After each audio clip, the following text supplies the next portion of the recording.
माँ शारदा क्लासेस नोखा के इस ऑनलाइन और ऑफलाइन प्लेटफॉर्म पर आपका स्वागत है। आज हम जिस विषय के बारे में चर्चा करने जा रहे हैं वो है आपका पशु परिचर का पार्ट बी। इसके अंदर आप सभी लोगों ने गायों की नस्लों के बारे में पढ़ा था। इससे आगे हम पढ़ने जा रहे हैं भैंसों की नस्लें। भैंस की नस्ल में भी आपने पढ़ा था एशियन भैंसे और अफ्रीकन भैंसे। एशियन भैंसों को आपने दो वर्गों में डिवाइड किया था। एक था आपका जंगली भैंसे, दूसरा था पालतू भैंसे। उसके अंदर आपने पालतू भैंसों को भी दो वर्गों में बांटा था। एक था आपका जलीय भैंसे, दूसरी थी आपकी दलदली भैंसे। आज हम जलीय भैंसे और दलदली भैंसों के बारे में विस्तार से अध्ययन करते हैं।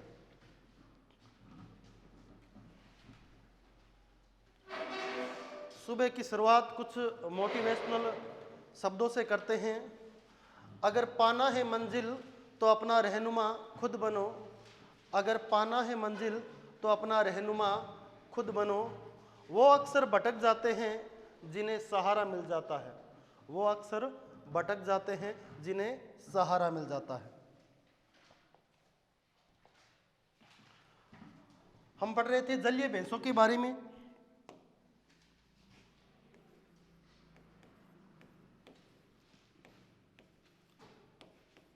जलीय भैंसों को एक अन्य नाम और दिया गया। किस नाम से पुकारा जाता है? नदी भैंस के नाम से। इसे ही हम क्या कहते हैं? भारतीय भैंसे। भारतीय भैंस। इसका एक अन्य नाम और देखने को मिलता है इंग्लिश के अंदर। क्या बोला जाता है इसे? Water buffalo. Water buffalo. Water का मतलब जल, बफेलो का मतलब भैंस, जल में रहने वाली भैंस, जिसे क्या बोलेंगे? जलीय भैंस या नदी भैंस, यानी कि भारतीय भैंस। ये भारत के अंदर देखने को मिलती है। इनकी क्या क्या विशेषताएं देखने को मिलती है हमें, इसके बारे में हम विस्तार पूर्वक अध्ययन करते हैं। सबसे पहली विशेषता क्या देखने को मिलती है? इन जलीय भैंसे हैं या जो नदी भैंसे हैं, इनके अंदर गुणसूत्र कितने पाए जाते हैं? 50 गुणसूत्र पाए जाते हैं। कितने गुणसूत्र पाए जाते हैं? 50। और इनकी क्या विशेषता होती है? नाम से ही पता चल रहा है, जलीय भैंस। ये भैंसे जल में तैरना पसंद करती है। जल में तैरना पसंद करती है। और क्या है इनकी विशेषता? यह भैंसें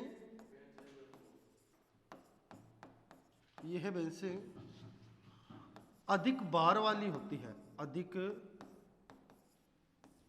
बार वाली होती है।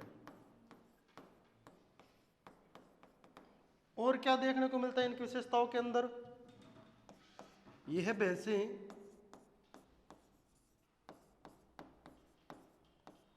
दूध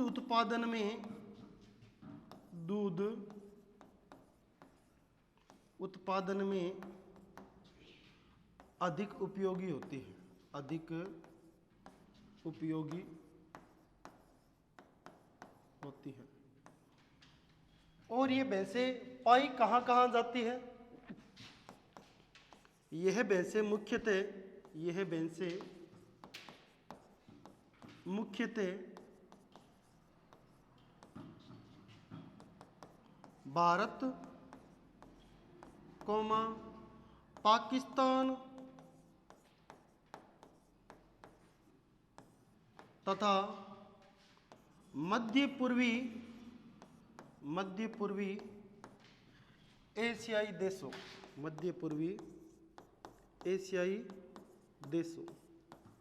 अब मध्य पूर्वी एशियाई देशों के अंदर कौन कौन से देश आते हैं?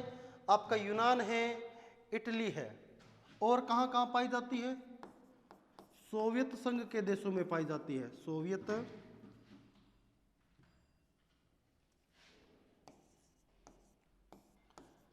संघ के देशों में। अब सोवियत संघ के देशों में कौन कौन से देश आते हैं? आपका उज्बेकिस्तान है, रूस है, ये सारे देश आपको कहाँ देखने को मिलेंगे? सोवियत संघ के देशों में। जिसके पीछे किस्तान लिखा हुआ नाम आए वो समझ लेना कौन सा देश है? सोवियत संघ। उज्बेकिस्तान है, कजाकिस्तान है, लताविया है, रूस है, ये कौन से देशों के अंदर शामिल होते हैं? सोवियत संघ के देशों में। तो आप सभी से निवेदन रहेगा 1 मिनट के समय के अंदर इसको उतारिएगा, इसके बाद इनसे थोड़ा और आगे चलते हैं। जलीय भैंसों के बारे में आपने क्या पढ़ा था? इसके गुणसूत्र कितने होते हैं? 50। यह भैंसें जल में तैरना पसंद करती है। यह भैंसें अधिक भार वाली होती है। यह भैंस दूध उत्पादन में अधिक उपयोगी होती है। और ये भैंसें मुख्यतः कहाँ कहाँ पाई जाती है? भारत के अंदर, पाकिस्तान के अंदर और मध्य पूर्वी एशियाई देशों जैसे यूनान, इटली और आपका सोवियत संघ के देशों में। सोवियत संघ के देश में कौन कौन से देश आते हैं? उज्बेकिस्तान, कजाकिस्तान, लताविया और रूस। अब चलते हैं इनसे आगे।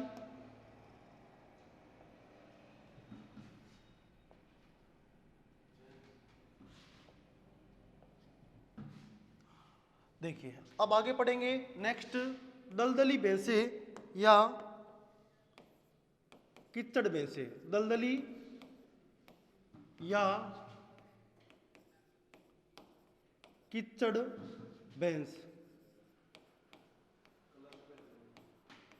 दलदली या कीचड़ भैंस, इनका एक अन्य नाम और देखने को मिलता है दलदली या कीचड़ भैंस का, स्वैम्प। या दलदली को इंग्लिश में क्या बोलते हैं? स्वैम्प। और कीचड़ को अंग्रेजी में क्या बोलते हैं?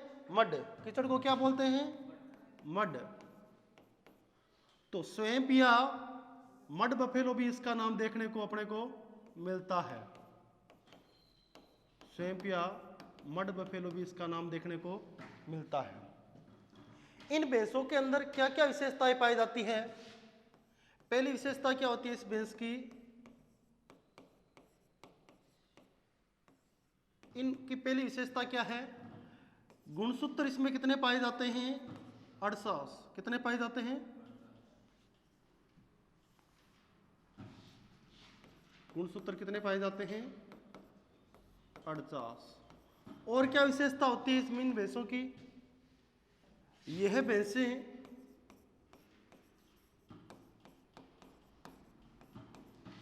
हल्के भार वाली होती है। हल्के भार वाली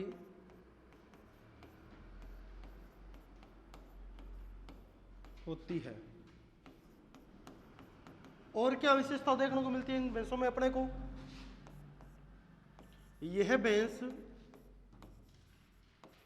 देखो नाम से ही पता चल रहा है दलदली या कीचड़, यानी इसकी एक विशेषता क्या देखने को मिलती है? यह भैंस कीचड़ में रहना पसंद करती है। कीचड़ में रहना पसंद करती है। पसंद करती है। और क्या विशेषता इनकी देखने को मिलती है हमें? यह भैंस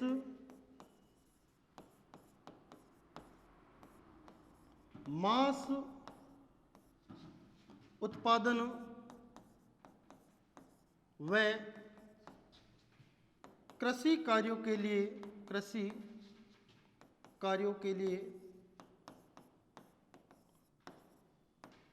अधिक उपयोगी होती है। कृषि कार्यों के लिए अधिक उपयोगी होती है। और ये भैंसें कहाँ कहाँ पाई जाती है? दलदली या कीचड़ भैंस है जो हमें मुख्यतः गर्म प्रदेश में देखने को मिलती है। गर्म प्रदेश के देशों में देखने को मिलती है। गर्म प्रदेश के देश के अंदर कौन कौन से देश आते हैं? आपका म्यांमार है, इंडोनेशिया है,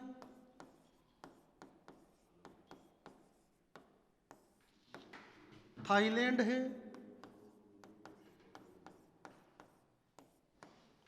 और आपका चाइना है। ये सारे देश गर्म प्रदेश के देश के अंदर आते हैं। कीचड़ या दलदली भैंसें भारत के अंदर बहुत ही कम मात्रा में पाई जाती है, 0.23% मात्रा में पाई जाती है। ये भैंसें अपने को गर्म प्रदेश के देशों में देखने को मिलती है, जैसे म्यांमार है, इंडोनेशिया है, थाईलैंड है, चीन है इत्यादि। देखो, दलदली भैंस या कीचड़ भैंस के बारे में हमने क्या पढ़ा था? इनको स्वैम्प या मड बफेलो भी कहा जाता है।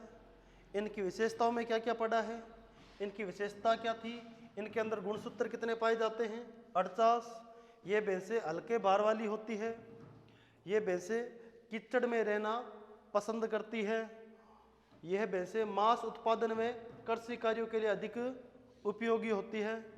गर्म प्रदेश में मुख्यतः पाई जाती है। गर्म प्रदेशों के नाम देखे थे हमने, म्यांमार, इंडोनेशिया, थाईलैंड और चाइना।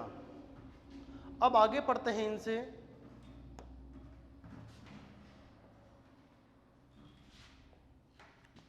आगे पढ़ते हैं भैंसों को मुख्यतः कितने वर्गों में बांटा गया है। तो हमें देखने को मिलता है भैंस को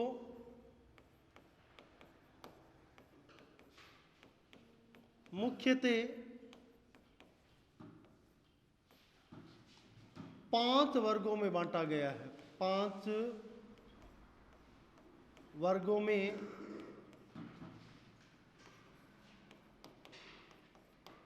बांटा गया है। भैंस को मुख्यतः कितने वर्गों में बांटा गया है? 5 वर्गों में। ये 5 वर्ग कौन कौन से हैं? तो आप भारत के मानचित्र के अंदर देखते होंगे, सबसे ऊपर वाला भाग कौन सा होता है आपका? उत्तर भारत। सबसे ऊपर कौन सा होता है? उत्तर भारत। तो सबसे 1 नंबर पे कौन सा आएगा आपके? उत्तर भारत की नस्लें। उत्तर भारत की नस्लें। और मानचित्र में आपको सबसे नीचे कौन सा भाग देखने को मिलता है?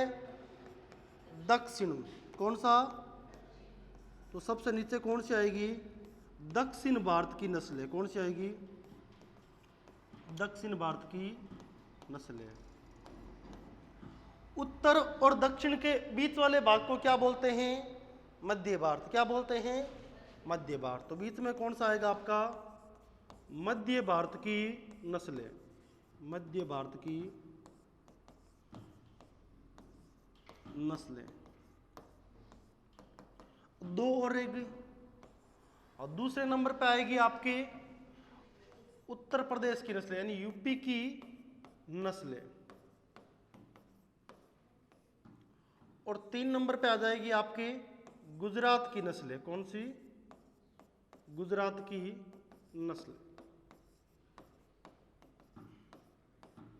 अब उत्तर भारत की नस्लों के अंदर कौन कौन सी भैंसें आती है, और यूपी, गुजरात, मध्य और दक्षिण भारत, इनकी नस्लों में कौन कौन सी भैंसें आती है, इनके बारे में आज थोड़ा सा विस्तार से पढ़ते हैं। तो उत्तर भारत की जो नस्लें है उनको याद करने का आपका तरीका क्या रहेगा? मुनरो नाम याद करना। आपको क्या नाम याद करना है? मुनरो। मुनेरो, मुनरो। मुंह से क्या हो जाएगा आपका? मुर्रा। क्या हो जाएगा? मुर्रा। ने से क्या हो जाएगा? नीली। क्या हो जाएगा? नीली। रा से क्या हो जाएगा? रावी। क्या हो जाएगा? रावी। यानी मुर्रा है, नीली है और रावी है, यह हमें उत्तर भारत की नस्लों के अंदर देखने को मिलती है। अब पढ़ते हैं यूपी की नस्लें। यूपी की नस्ल में आपको एक ही नाम याद रखना है, उसका नाम क्या है? बदावरी। क्या है? बदावरी। ये भी यूपी के बदावरी स्थान पर पाई जाती है, इसलिए इसका नाम क्या है? बदावरी। बदावरी उत्तर प्रदेश की नस्ल है। अब गुजरात की नस्लें याद करना सबसे इजी है। गुजरात, यदि अपने भारत के लोगों को कपड़े का व्यापार करना है किसी को भी, तो अपन क्या बोलते हैं? कपड़े का व्यापार करना है तो कपड़े का व्यापार करने वाले लोग अधिकतर कहाँ जाते हैं?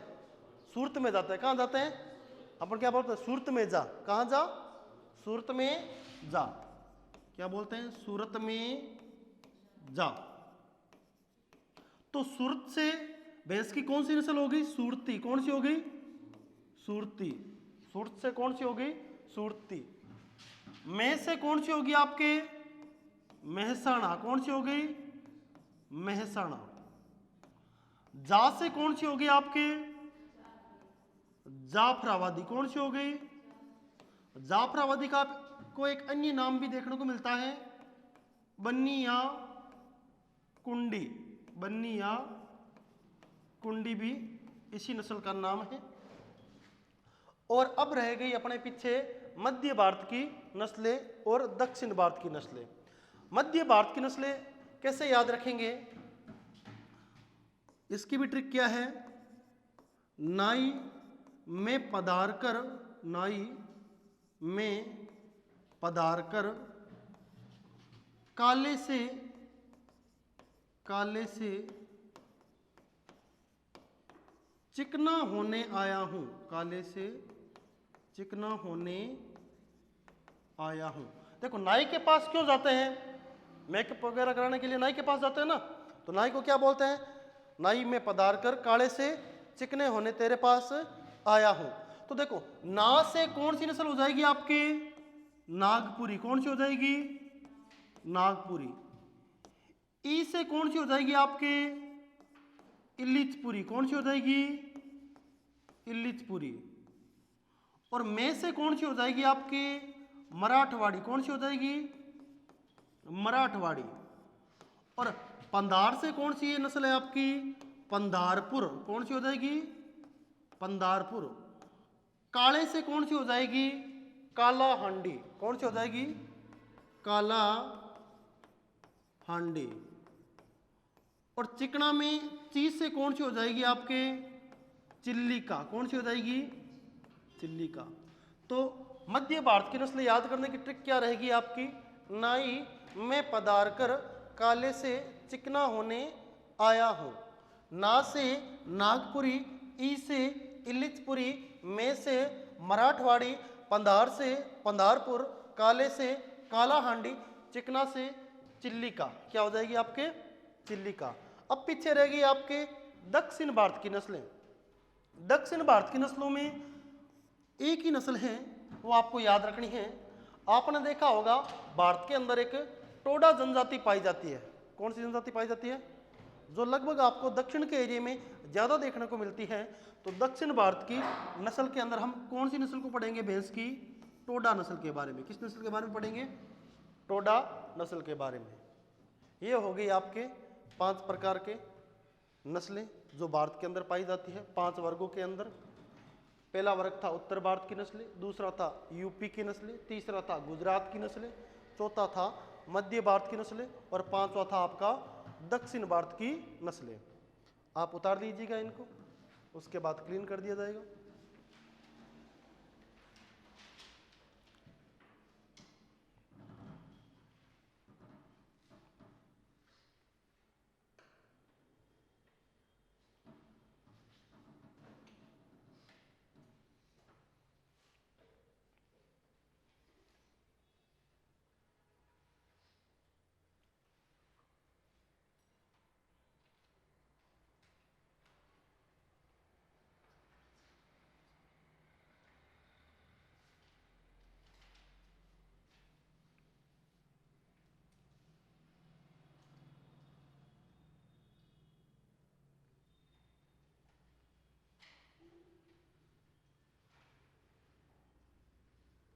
उतार दिया होगा आप सभी लोगों ने।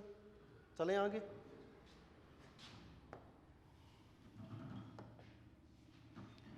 आइए आगे पढ़ते हैं।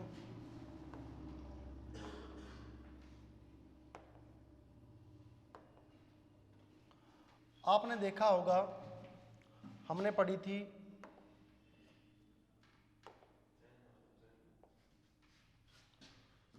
भैंस की नस्लें पढ़ी थी। भैंस की नस्लों के बारे में आज हम पढ़ेंगे आगे मुर्रा नस्ल। किस नस्ल के बारे में पढ़ेंगे? मुर्रा नस्ल के बारे में आज हम पढ़ने जा रहे हैं। मुर्रा नस्ल के अंदर आपने क्या पढ़ा था? मुर्रा नस्ल का उत्पत्ति स्थान देखेंगे हम। मुर्रा नस्ल है उसका उत्पत्ति स्थान देखेंगे। मुर्रा जो नस्ल है उसका उत्पत्ति स्थान अपने को कहाँ देखने को मिलता है?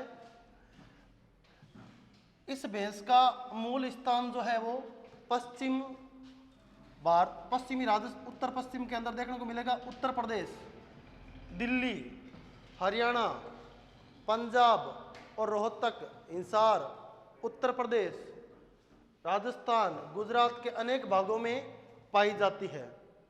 यह उत्तरी राजस्थान के जयपुर, जोधपुर, बीकानेर, कोटा एवं अजमेर संभाग में भी पाई जाती है। भारत के दृष्टिकोण से पूछा जाए आपको, भारत के दृष्टिकोण से पूछा जाए तो ये भैंसें कहाँ कहाँ पाई जाएगी? उत्तर प्रदेश है, दिल्ली है, हरियाणा है, पंजाब है, रोहतक है, हिसार है, उत्तर प्रदेश है। और राजस्थान के दृष्टिकोण से पूछा जाए तो राजस्थान में ये भैंसें कहाँ कहाँ पाई जाती है? जयपुर, जोधपुर, बीकानेर, कोटा और अजमेर संभाग के अंदर पाई जाती है। आप इनको नोट करेंगे। मुर्रा नस्ल का उत्पत्ति स्थान क्या क्या है?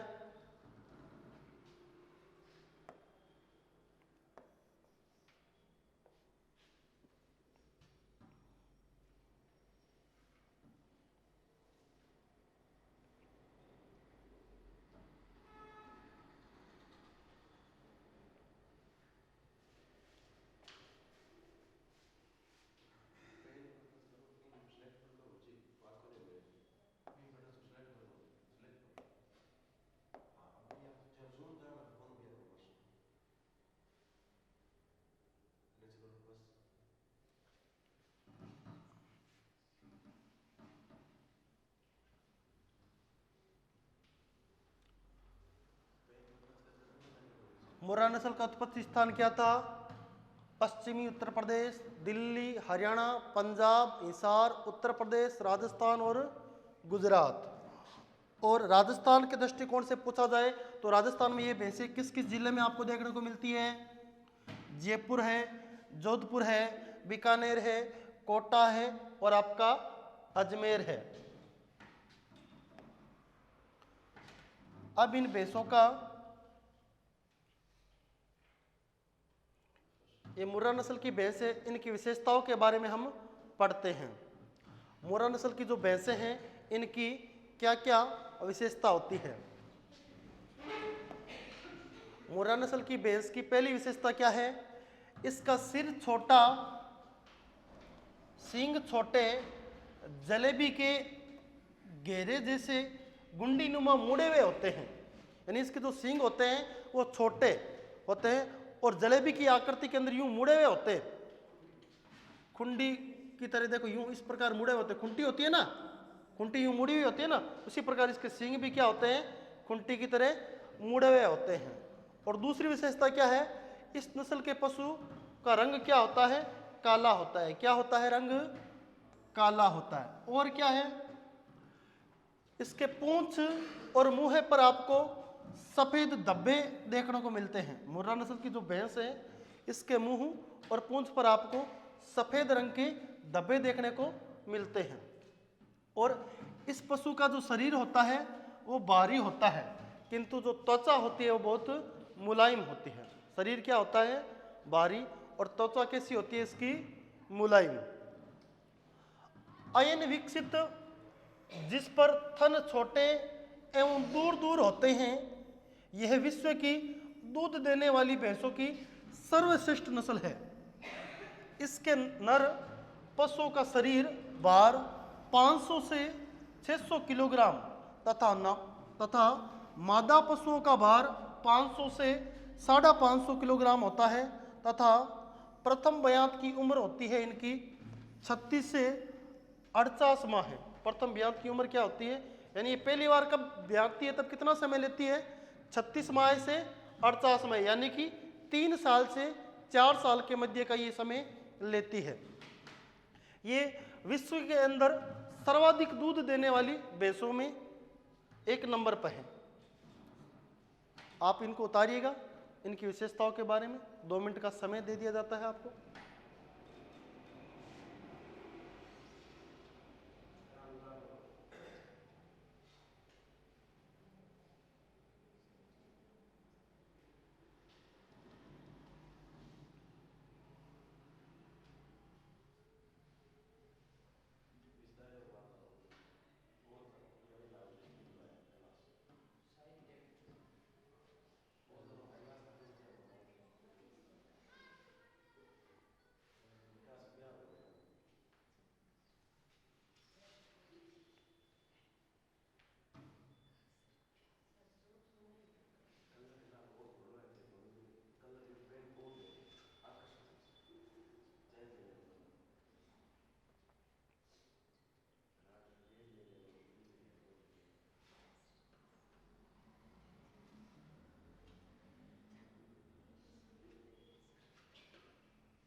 नोट कीजिएगा मुर्रा भैंस की नस्लें की विशेषताएं क्या क्या है।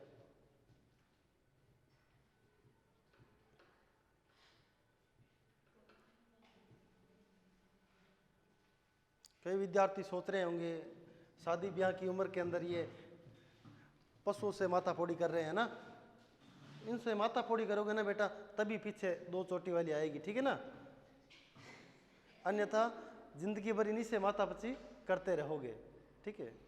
इस बार की जो माथापच्ची है वो आपकी अंतिम और आखिरी होनी चाहिए।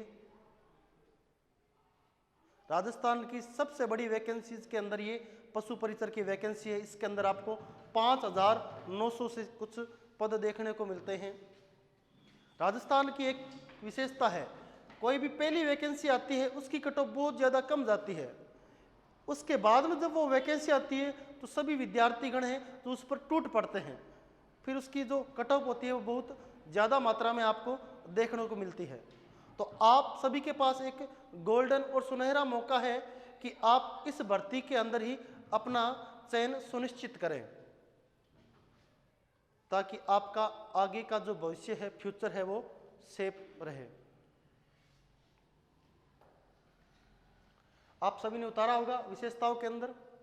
विशेषताओं में हमने देखा था इसका सिर छोटा, सींग छोटे, जलेबी के घेरे और गुंडीदार मुड़े होते हैं, यानी खुंटी की आकृति में सींग होते हैं, वो मुड़े होते हैं। जिस प्रकार खुंटी मुड़ी होती है उसी प्रकार इसके सींग भी कैसे होते हैं, आपको मुड़े हुए। भैंसों का रंग आपको देखने को मिलता होगा, अधिकतर क्या होते हैं, काली होती है। तो मुर्रा नस्ल की भैंस का रंग भी आपको कैसा देखने को मिलता है, काला, परंतु इसके जो मुंह है और पैर और पूंछ पर सफेद रंग के धब्बे आपको देखने को मिलते हैं। मैंने बताया था भैंस होता है उसका शरीर क्या होता है, भारी होता है। तो मुर्रा नस्ल की जो भैंस है इसका शरीर भी अत्यधिक भारी होता है। नर नस्ल का जो भैंस है उसका शरीर भार आपको देखने को मिलेगा 500 से 600 किलोग्राम, तथा मादा नस्ल की जो भैंस है उसका शरीर भार आपको देखने को मिलेगा 500 से 550 किलोग्राम।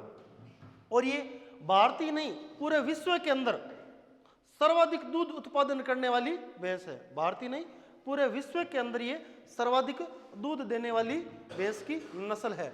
और ये जब पहली बार ब्याती है तो कितना समय लेती है, 3 से 4 साल के आसपास, यानी 36 माह से 48 माह का ये समय लेती है।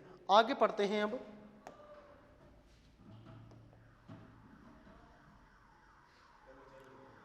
मुर्रा नस्ल की जो भैंस है,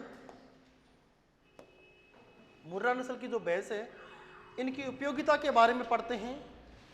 पहली उपयोगिता क्या है, ये दूध कितना देती है, 1800 से 2500 लीटर प्रति ब्याह है। कितना दूध देती है, 1800 से 2500 लीटर प्रति ब्याह है।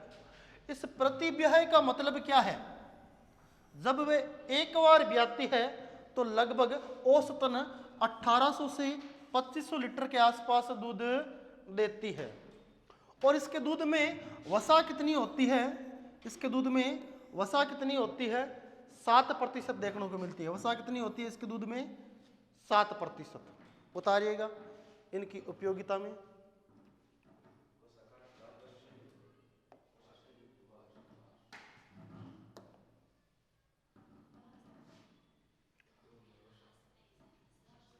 दूध क्षमता कितनी होती है, 1800 से 2500 लीटर प्रति ब्याह है। और इसके दूध में वसा कितनी होती है, 7%। आपने पहले गायों की नस्लें पढ़ी होगी। गाय की नस्ल में सर्वाधिक जो उत्तम किस्म की गाय थी उसके अंदर आपने वसा कितनी देखी थी, 6%, 5.5 से 6%।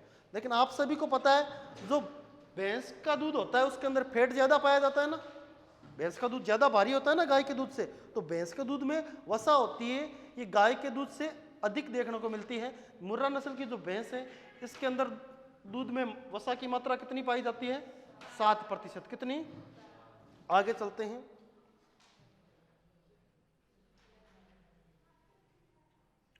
दूसरी है अपनी बदावरी नस्ल की भैंस है, बदावरी नस्ल की भैंस।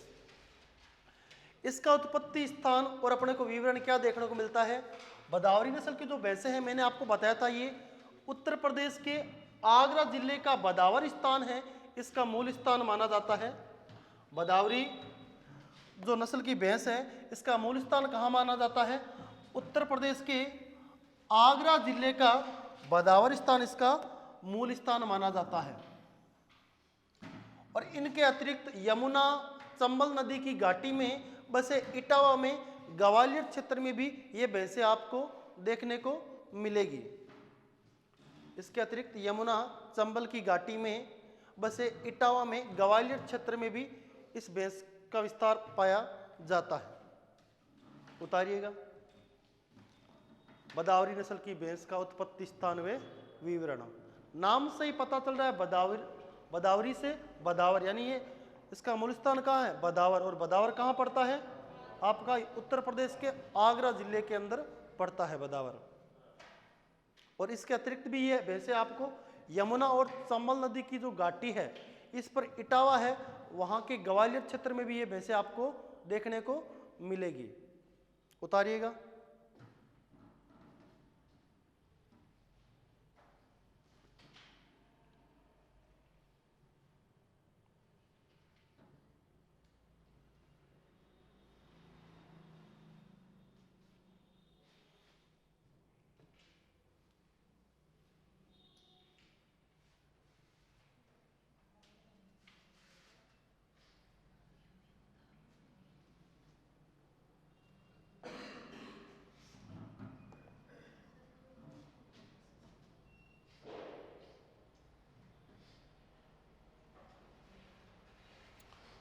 अब आपके बदावरी नस्ल की जो भैंसें हैं उनके अंदर क्या क्या विशेषताएं पाई जाती है, ये बाकी भैंसों की नस्ल से किस प्रकार अलग दिखाई देती है, इसके अंदर अलग से कौन कौन सी विशेषताएं अपने को देखने को मिलती है, इनके बारे में हम अध्ययन करते हैं। इस भैंस की पहली विशेषता क्या है?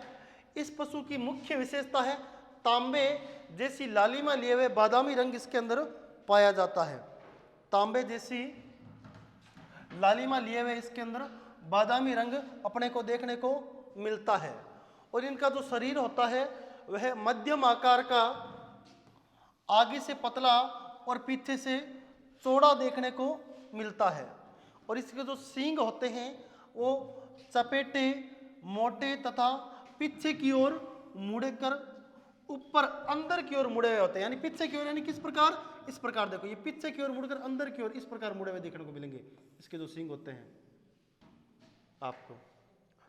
और क्या देखने को मिलता है? इनका अयन जो होता है वो छोटा होता है, यानी कि इनके जो थन होते हैं वो बहुत छोटे होते हैं, जिस पर दूध सिराए उभरी रहती है।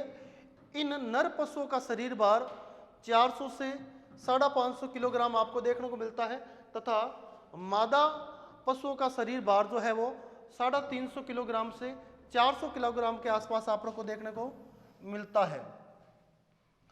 प्रथम ब्यात का समय क्या होता है इनका प्रथम ब्यात का समय होता है 4 से लगभग 4.5 साल, यानी कि 48 से 54 माह का समय ये लेती है प्रथम ब्यात जब ब्याती है तब। 48 माह का मतलब क्या हो गया? कितने साल हो गए? 4 साल। और 54 माह का मतलब क्या हो गया? 4 साल और 6 महीने, यानी 4 से 4.5 साल का समय ये लेती है प्रथम ब्यात के अंदर। उतारिएगा इसको। इसके बाद और इसके बारे में आगे पढ़ते हैं।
जल्दी से उतारिएगा।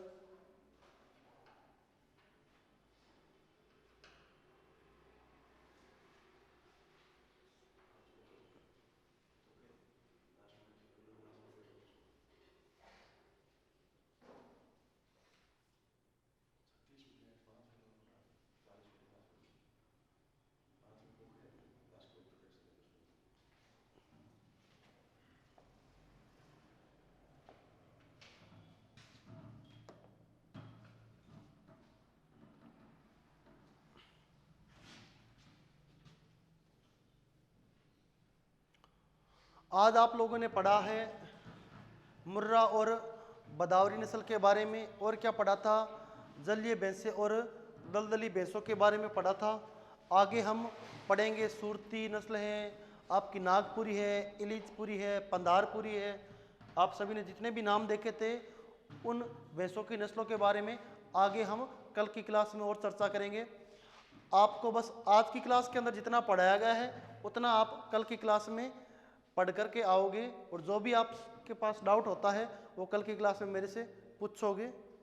आपने पढ़ा था आज जलीय भैंसे और दलदली भैंसों के अंदर, और आपने देखा होगा हमारे भारत के अंदर कौन सी भैंसें पाई जाती है, जलीय भैंसे। भारत के अंदर कौन सी भैंसें पाई जाती है, जलीय भैंसे।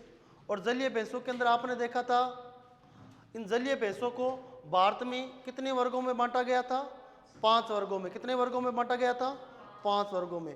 पहला वर्ग क्या देखा था आपने, उत्तर भारत की नस्लें, और दूसरा क्या था आपका यूपी की नस्लें, तीसरा क्या था गुजरात की नस्लें, चौथा क्या था मध्य भारत की नस्लें, पांचवा क्या था दक्षिण भारत की नस्लें। पहला क्या था आपका उत्तर भारत की नस्लें। उत्तर भारत की नस्लें याद करने का मैंने आपको एक शॉर्टकट मेथड बताया था, वो क्या था मुनरा। क्या था मुनरा। मुंह से मुर्रा, ने से नीली, रा से रावी। और आपका दूसरा जो भाग था उसके अंदर उत्तर प्रदेश की नस्लें। इसके अंदर हमने देखा था उत्तर प्रदेश में भैंस की कौन सी नस्ल पाई जाती है, बदावरी। कौन सी, बदावरी। इसके बाद आपने देखा होगा गुजरात की नस्लें। गुजरात की नस्लें हैं, इनको याद करने का आपने शॉर्टकट मेथड क्या पढ़ा था, कपड़े का व्यापार करना होता है अपन क्या बोलते हैं सूरत में जा।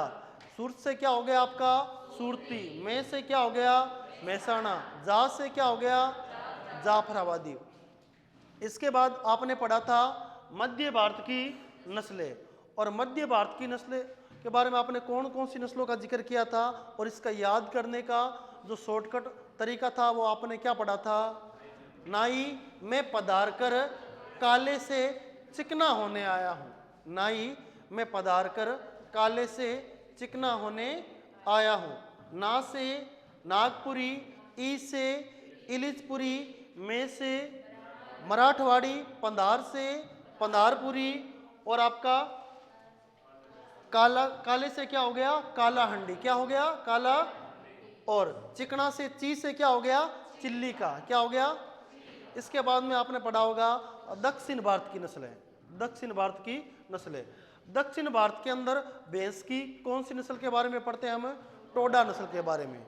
आपने देखा होगा भारत के अंदर एक जनजाति पाई जाती है टोडा जनजाति, और वो लगभग अपने को अधिक मात्रा में कहाँ देखने को मिलती है, दक्षिण भारत के एरिया में। इसीलिए हम दक्षिण भारत की नस्लों के बारे में पढ़ेंगे तो टोडा नस्ल के बारे में विस्तार से पढ़ेंगे।